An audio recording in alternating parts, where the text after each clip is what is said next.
Hello, my name is Andrea. In this class, we're going to learn about other allied professionals in the health area.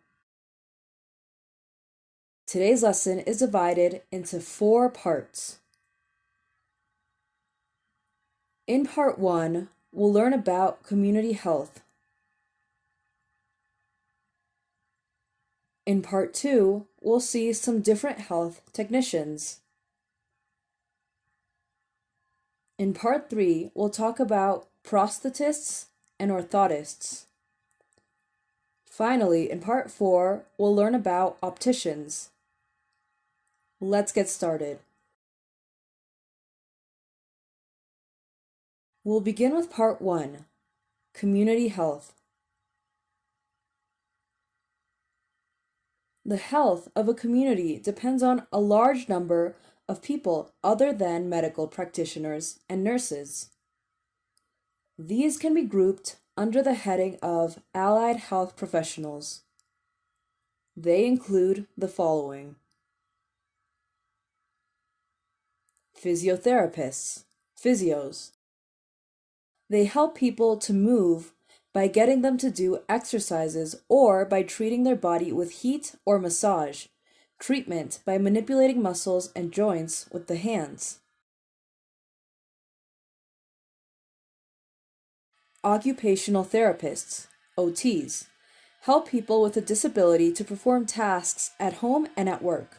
A disability is a physical or mental condition that makes it difficult to live normally. For example, blindness or deafness.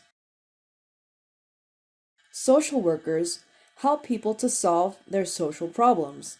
For example, poor housing or unemployment, or family problems.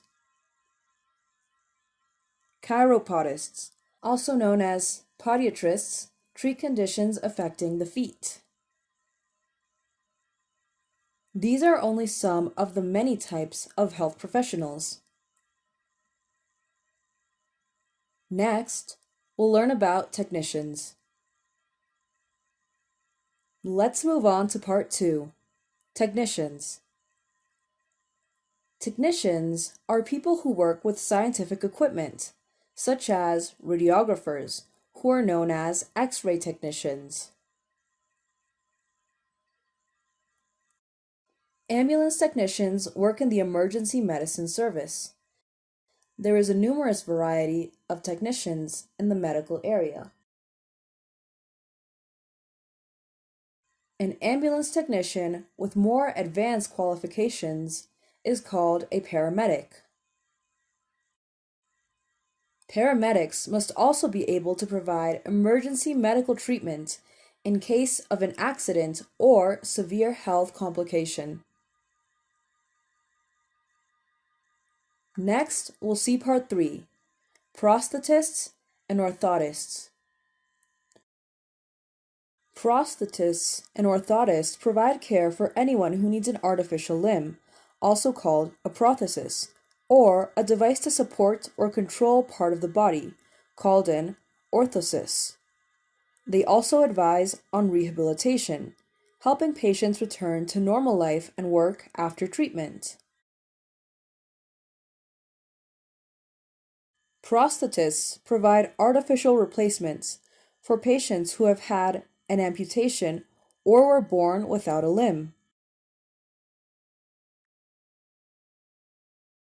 Orthotists provide a range of splints and other devices to aid movement, correct deformity from an abnormal development of part of the body, for example, club foot, talipes, and relieve pain. Finally, we'll see part 4, opticians. Opticians test eyesight and prescribe glasses and contact lenses when necessary. The examination includes measuring intraocular pressure, the pressure of fluid inside the eye, and examining the retina. If the optician suspects an eye disease, such as glaucoma, they refer the patient to their GP, general practitioner, for treatment. The GP may then refer the patient to an ophthalmologist. a doctor who specializes in diseases of the eye. That'll be all for this class. Thank you for joining us. See you in the next lesson.